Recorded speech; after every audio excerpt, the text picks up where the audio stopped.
Are you tired of having to feel the anger, the fury, the frustration of getting defense substats over and over and over again? Well, those days are over as I introduce you to support Xinyan. I know it makes her sound like a trash bin unit, but I like to call her eco-friendly. So instead of having to think, oh for titty's sake, Mihoyo, what the f, you can think, yes, I can finally have artifacts to give Xinyan, because thanks for getting scared of nothing there.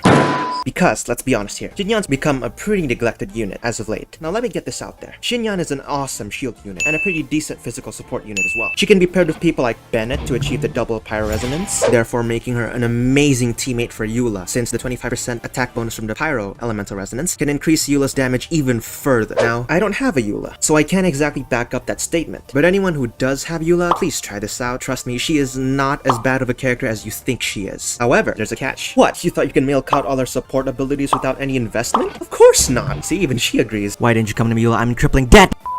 As far as I know, that only works for Venti and his Q. Now first of all, you need to raise her to level 70. Yes, level 70 is the bare minimum in order to use this support Xinyan build. Because at level 70, she unlocks this talent right here.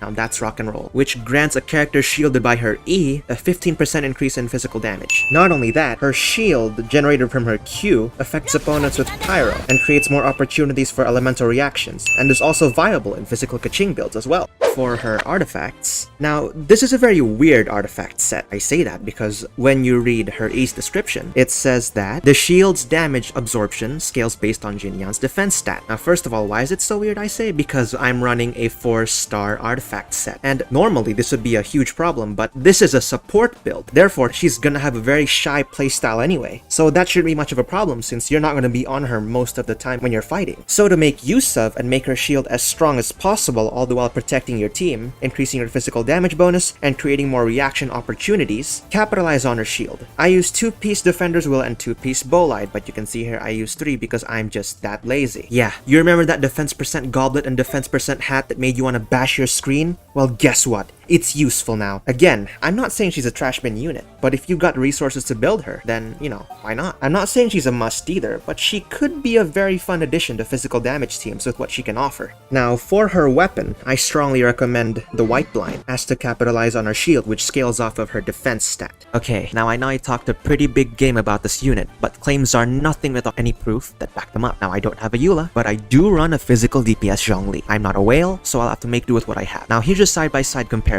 between a Zhongli team comp without a Xinyan and with the Xinyan. You can see that he certainly does more damage, and his shield breaks less often when he's fighting the Primo Bishop, and that, as if 2 shields weren't enough, the elemental shards her shield creates from the crystallized reaction adds a 3rd shield. Seriously, this unit's a pretty good support. It makes me really sad that she's not used more. Anyway, that's my short and simple guide where I share one other way to build Xinyan, aside from, I don't know, DPS Xinyan, I guess, but I definitely say this is the better variant out of the other builds. It might just be my bias, but I definitely think this is the better way to play her, judging by the results I achieved in the Spiral Abyss this week. But then again, at the end of the day, it's all up to you. Thank you for watching, and I'll see you all in the next video.